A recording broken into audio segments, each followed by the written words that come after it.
আসসালামু আলাইকুম। স্বাগতম জানাচ্ছি বাংলা বুলেটিনের আজকের বিশেষ সংবাদে। আন্তর্জাতিক কূটনীতিতে এক ঐতিহাসিক মাইলফলক স্পর্শ করল বাংলাদেশ।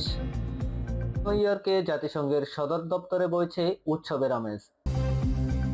আন্তর্জাতিক কূটনীতির ইতিহাসে এক অনন্য উচ্চতায় পৌঁছালো লাল সবুজের বাংলাদেশ। জাতিসংঘের 193টি সদস্য রাষ্ট্রের বোর্ডের সাধারণ পরিষদের 81তম অধিবেশনে সভাপতি হিসেবে বিপুল ভোটে নির্বাচিত হয়েছেন বাংলাদেশের পররাষ্ট্রমন্ত্রী ডক্টর খলিলুর রহমান। তীব্র প্রতিদ্বন্দ্বিতাপূর্ণ এই নির্বাচনে তিনি পেয়েছেন 99টি ভোট। তার নিকটতম প্রতিদ্বন্দ্বী সাইপ্রাসের প্রার্থী পেয়েছেন 91টি ভোট।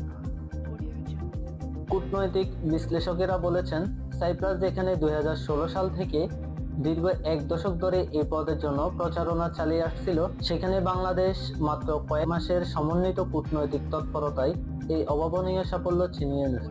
সরকারের দূরদর্শী নেতৃত্ব এবং বিশ্বমঞ্চে বাংলাদেশের ক্রমবর্ধমান গ্রহণযোগ্যতারই প্রমাণ এই বিজয়। এই বিজয়ের পর তাৎক্ষণিক প্রতিক্রিয়া তিনি বলেন, এই বিজয় একক কোনো ব্যক্তির নয়, এই অর্জন পুরো বাংলাদেশের জনগণের। জলবায়ু পরিবর্তন, বৈশ্বিক শান্তি রক্ষা এবং টেকসই উন্নয়নে বাংলাদেশের বহুপাক্ষিক কূটনীতিতে আরো শক্তিশালী ভূমিকা রাখবে বলে প্রত্যয় ব্যক্ত করেছেন তিনি। বহুপাক্ষিক কূটনীতির বিশ্ব শান্তি প্রতিষ্ঠা এবং আন্তর্জাতিক সহযোগিতার ক্ষেত্রে বাংলাদেশের এই দায়িত্ব প্রাপ্তি বিশ্বমঞ্চে দেশের ভাবমূর্তি আরো উজ্জ্বল করবে, এমনটাই প্রত্যাশা।